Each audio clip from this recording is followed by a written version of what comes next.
The mirror doesn't care about your morals. It's just going to reflect what's there. Hello everybody, welcome. My name is Laura and I want to help you learn to love your demons and reparent yourself. So today we're talking about suppression.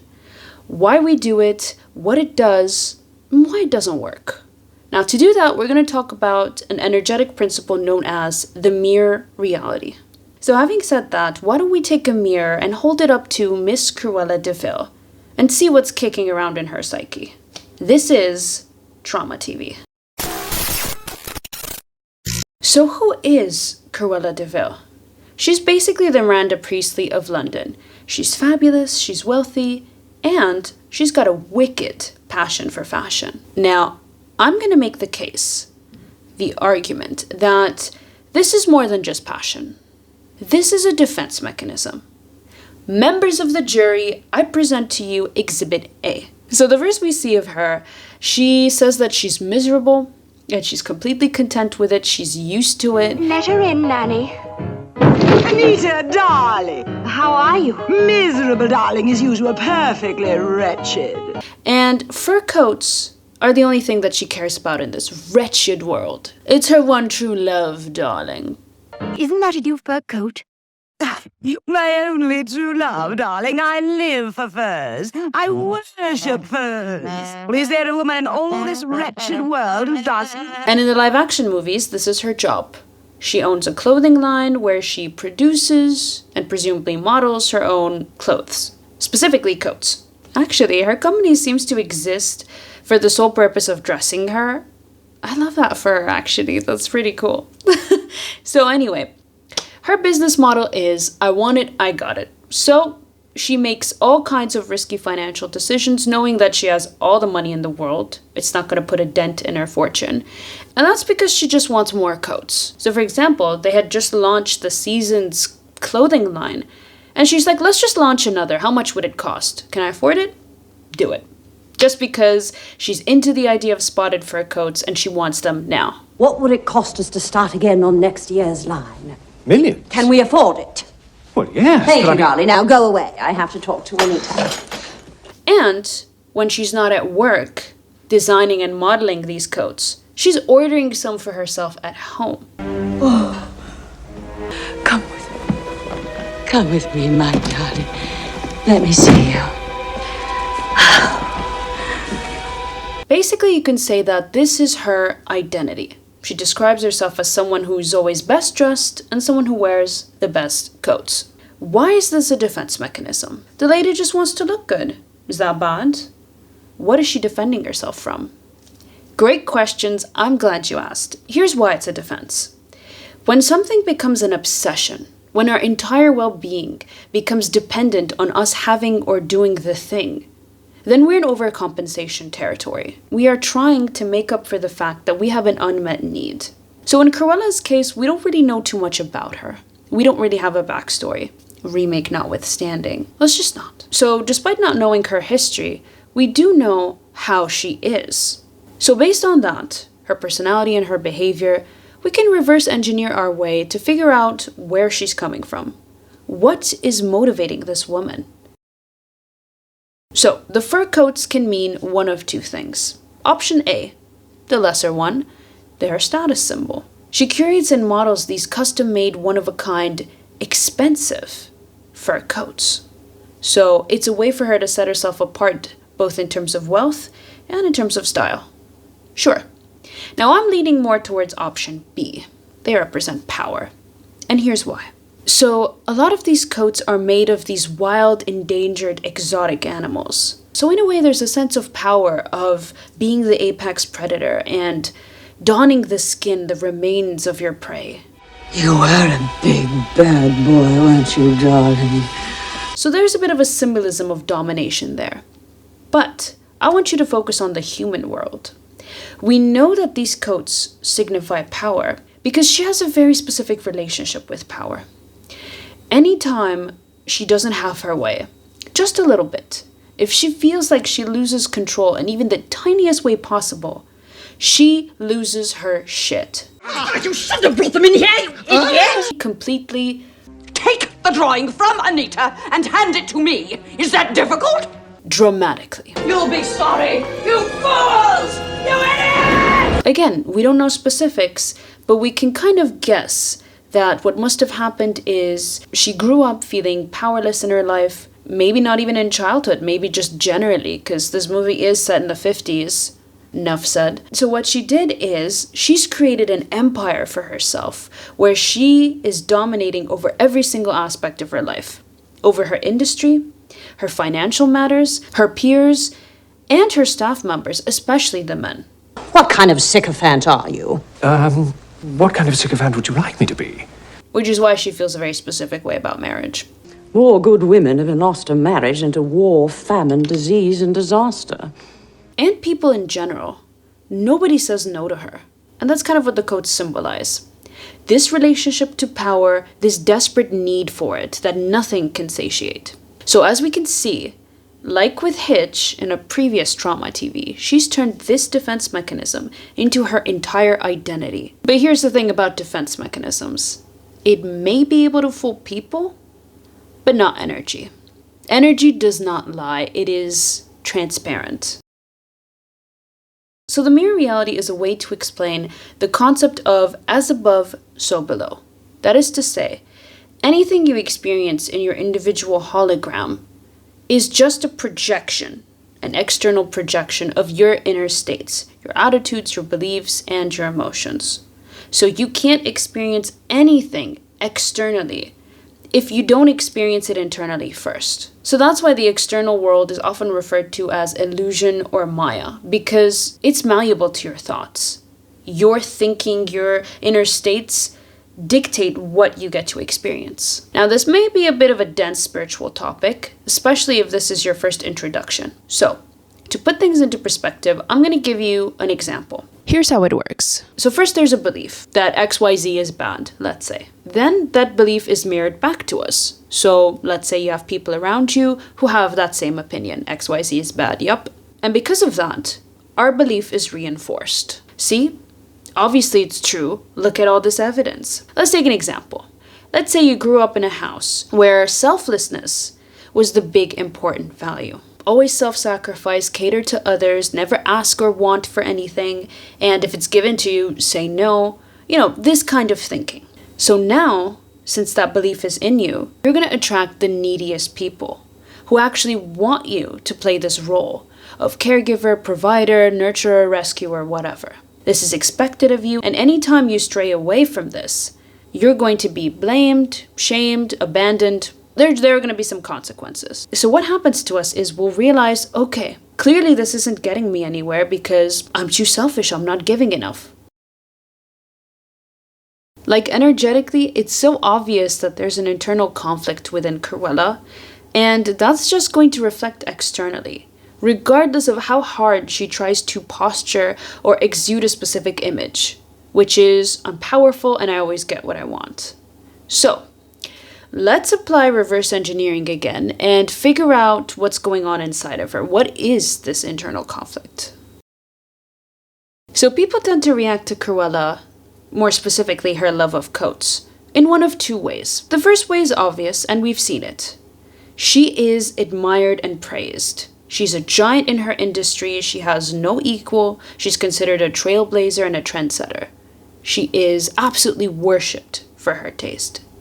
And one of those people who share these opinions is Anita. Now, Anita is so interesting and she's so vital in this. In the animated movie, Anita's like, I'd love to have a fur coat. Too bad I'm broke. So she's all for the idea. Oh, I'd like a nice fur, but there are so many other things. Sweet, simple Anita. So her only hindrance is money, literally nothing else. And in the live action movie, we have two very important scenes. One, Anita designed the Dalmatian coat. It was her idea, her sketch, that got Cruella into the idea of spots. Because she's tried all these different fur patterns or whatever. And they have this like walk and talk kind of meeting. And she's actually beefing up this project. She's hyping it up. Now, darling, tell me more about these spots. I did leopard spots in the 80s. Well, Dalmatian spots are a little different, aren't they? Cozy. Cuddly. Classic. Less trashy. Exactly. So she designed them, she's into them. Second scene. So Anita's dog has puppies, and you have that infamous scene where Cruella barges in and she's like, how much do you want for him? And she makes them a very tempting offer. £500. £7,500. Let's back up for a second. The first time she asks, Anita's like, I don't know, we're not really sure if we're gonna sell the puppies. So it's not that her thinking was, oh, they're family, of course we're not selling them. It was more, I don't know, we're gonna see. And then she's tempted. She has this offer just dangling in front of her. And for a good minute there, she's tempted. Honestly, I believe if Cruella didn't just lose her chill, she would have said yes. So all of this just reflects to us that there's a part of Cruella that's completely okay with this. Her love of fashion and coats and all this stuff. And that's what the external world is showing her. Great. On the other hand, a lot of people condemn her for it, of like, fur is murder, and you're such a devil woman, get away, especially from Anita's husband, Roger. So this type of reaction represents the part in her that feels this way about this love of coats, and presumably power, because coats are just a metaphor. So she's kind of split in the middle. Part of her wants it, part of her feels guilty about it, so she manifests obstacles to this desire. She asks to buy the puppies, they're not selling. She tries to steal them, she gets caught, she's condemned, she's called a devil woman. And all of this culminates in her going to prison. Now, prison is a really big deal here because it represents a serious consequence. And that becomes the catalyst for her suppression. Because up till now, these were just nuances and difficulties in life, but prison is like, okay, it's the shocking aspect that gets us to take a second and think about things. When a need that we have does not gel with the values of our society or our family, then we're going to do anything to disconnect with that need, the part of us that needs this thing. We're going to chop it off and pretend it doesn't exist. Because the thing is, as a species, for us the scariest thing in the world is to believe that we're a bad person. Because that means that we're going to be rejected and shunned by society. And that's basically a death sentence. Because for us as humans, we are interdependent on other people to have our needs met. So that's where suppression comes in. See, I've changed, I'm not like that anymore. So in Cruella's case, the belief was this much power or the coats are bad. You know, some kind of condemnation of this desire. So you see there are two parts working against each other. I want the coats, I want power, that's bad, you're bad for wanting it. Some version of that. So what happened is, there were a lot of obstacles. She couldn't get the coats, she tried to steal them, she went to prison. And that was the big shocking event that got her to be like, okay, something has to change, I have to change. My basic survival, which is being out in the world and getting what I want, is being threatened, so I have to take it seriously. So, the plot of the second movie is that in prison, she goes through electroshock therapy, which completely cures her of this desire. With enough zaps to the brain, this pesky coat business, completely behind her. She doesn't want it, she's zen now, and she loves dogs, actually.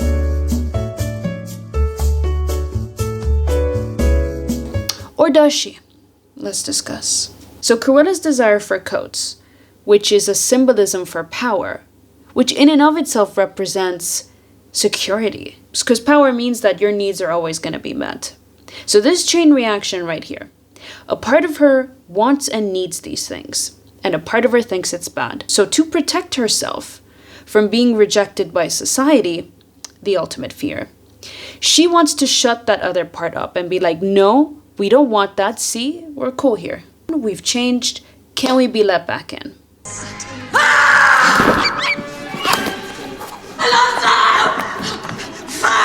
It's everywhere! Lock them away! Bury them beyond sight and memory!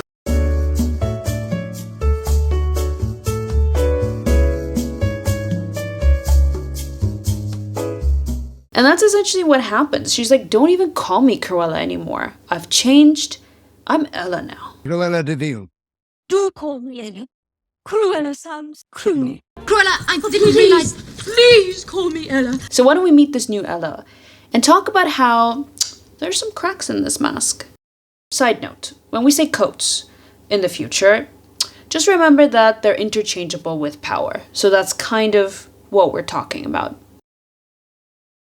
Okay, so here's the evidence as to why this part of her that she's suppressed, which is, like we said, desire for dogs, aka desire for power, security, that whole thing, is still there, and it's still making itself known. It's spilling out, basically, in different parts of her life.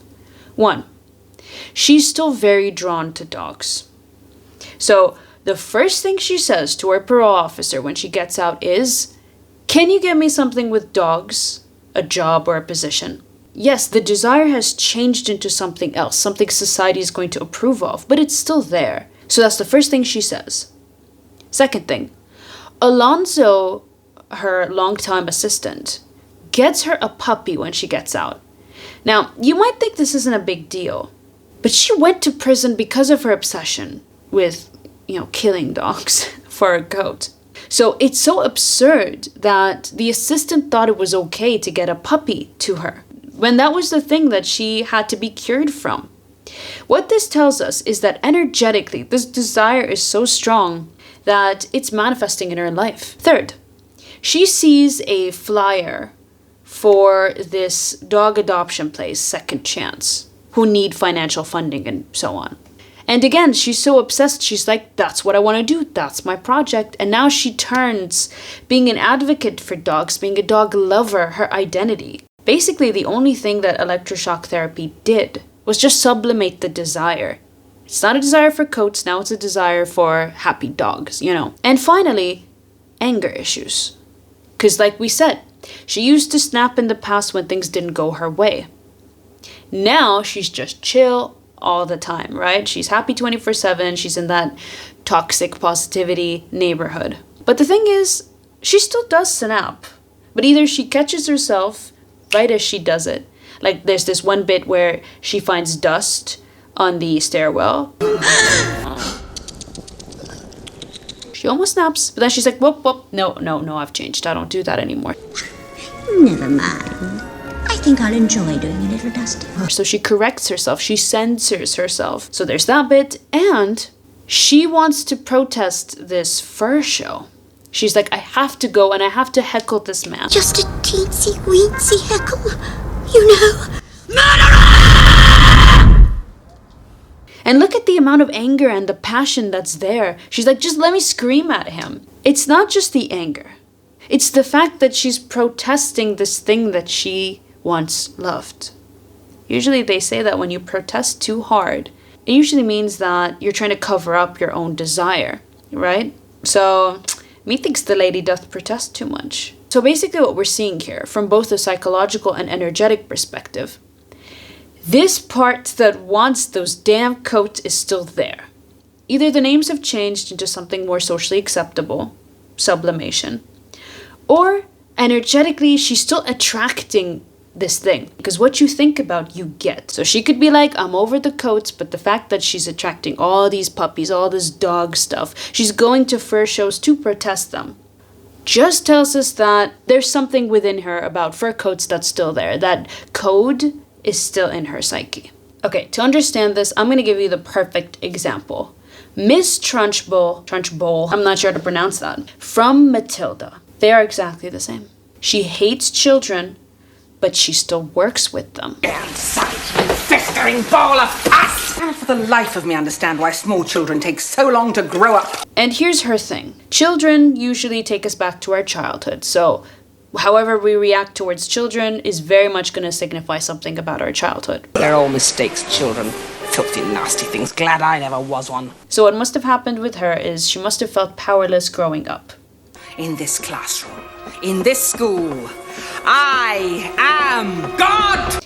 Either because she had dictator parents who were very strict, especially with their standards, or maybe they were too loosey-goosey and unreliable, so she felt like she always had to do things herself. And that's why she's so anal about discipline. My school is a model of discipline. Use the rod, beat the child. That's my motto. This scene tells us that she genuinely believes that this is how you improve. The new girl in my class, Miss Trunchbull, Matilda Wormwood, I think she might be happier in an older and in a more advanced class.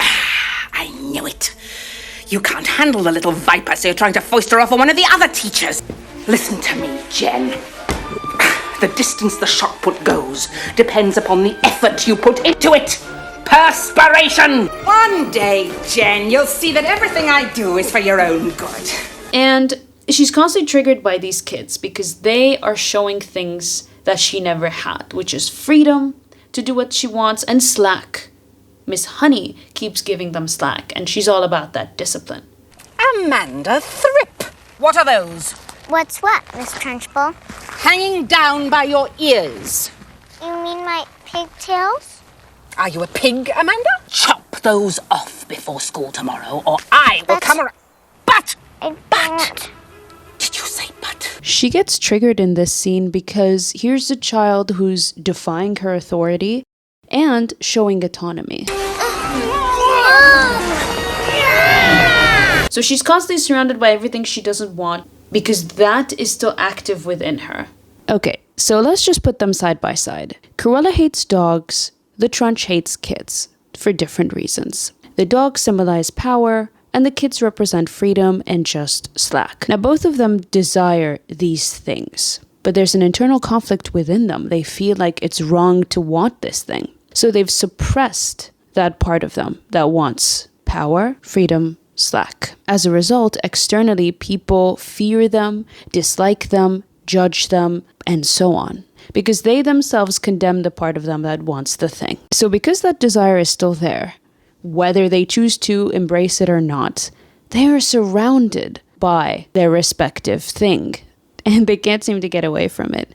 So that's the negative loop that they find themselves in. They're triggered by these things, they're surrounded by them because they want what these things represent, and they're not letting themselves have it. So despite the fact that everybody loves Ella, she's getting all the validation, she's crowd surfing her way to work, it doesn't last. She snaps. We have this scene. So basically she's triggered and the facade just falls apart and completely crumbles. Now in the movie it's a very literal trigger. The chiming of the Big Ben undoes everybody's electroshock therapy, so they just go back to their own ways. Turn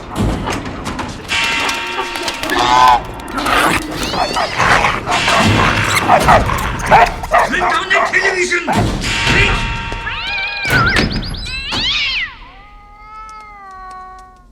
But in real life, a trigger is just basically something that reminds us of the past, and so this illusion that we're over the thing fails. We're gonna call this scene the inevitable, because sooner or later, something's gonna give. You know, you can't keep holding the leash forever. You're gonna get friction burn, you're gonna get tired, and at some point, this thing you're trying to hold back is gonna get away from you. And that's essentially what happened. Little by little at first, you know, little moments where she almost snaps, but now she's completely lost control.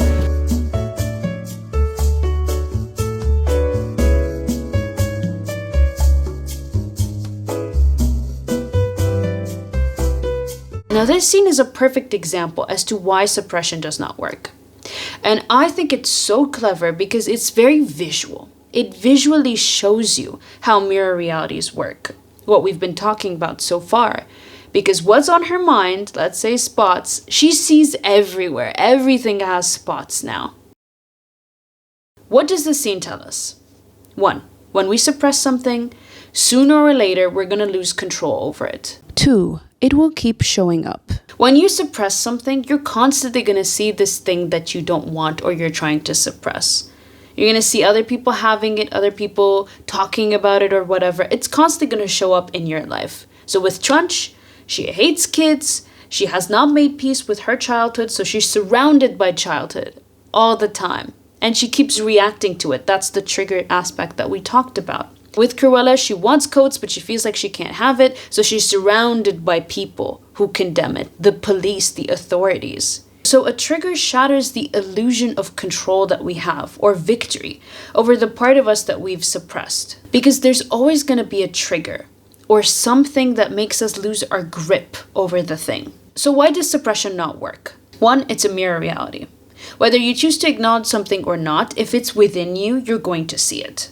So for example, if let's say you're like, I don't like drama, I don't like emotional people, and you haven't dealt with this part, this is suppressed, then you're going to keep attracting people who are dramatic. You're going to be put in situations where there are a lot of heightened emotions.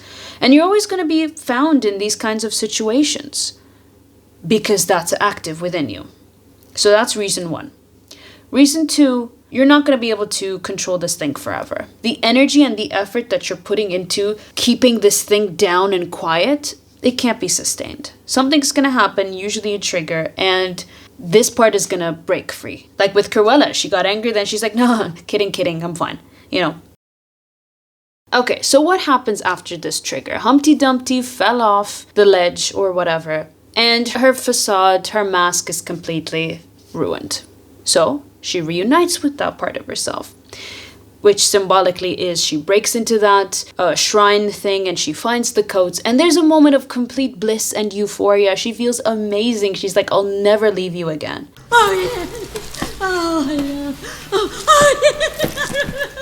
And this is true. That is how we feel when we do this, when we reintegrate a divorced part of ourselves. But she feels incomplete. She's like, something's missing, something's off. Why do I feel incomplete? What could be missing from my life? This is because she's not fully accepting this part of herself. She's being conditional. So in the movie, she has all the coats, except for that Dalmatian coat that she didn't get. She just has the sketch. So essentially, this is partial acceptance. It's kind of like saying, I accept that I have anger, or there's a part of me that's very angry. Only when I'm alone, when no one can see me or hear me, and when I have a good reason. So see how conditional that becomes? So that's why there's still a bit of that internal struggle. The process isn't complete yet. So she doesn't feel fully united just yet. So how do we deal with this internal conflict between different parts, where we're not suppressing them and pretending they don't exist, and we're not being half-assed with it? It's not partial, it's complete. Dealing with parts is kind of like divorce. There's going to be one of 3 outcomes.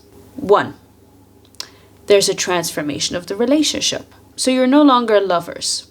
Maybe you become friends or co-parents of your children, pets, or record collection. 2, there's reconciliation. You realize that these issues can be worked with and you find a way to come back together. And 3, you go your separate ways. You make peace with what happened and never the planes shall meet. Okay, so let's say the part you have an issue with is anger again. So transformation would be use all that energy that you have from anger, and let's say you put it into your work, you put it into your love life or your physicality. So you transform that bit. 2, reconciliation would be you change your perception about anger. You realize, okay, it's an important emotion, it's healthy, and I'm not ashamed of it anymore. Separation is you process the anger that's been stuck with you from childhood or whatever, and you release it. You're no longer chronically angry. Okay, so let's bring it all home. What have we learned? What are the takeaways? So first of all, we suppress because we don't want to think of ourselves as bad people, because that has some serious consequences in our mind. 2, suppression does not work because we will always lose control of the leash one way or the other, sooner or later, and it will keep showing up in our life because life is just a mirror and whatever's going on here is going to show up here. There's no way around it. And the mirror does not care about your moral code. It is just going to show you what's there. So if you think murder is fine and there shouldn't be any consequences, you will never be caught. And how we deal with suppression, the best way is one of 3 ways. Either we transform that part, we accept it as it is, or we let it go. So that concludes our tour. Takeaway, things are not quite so black and white.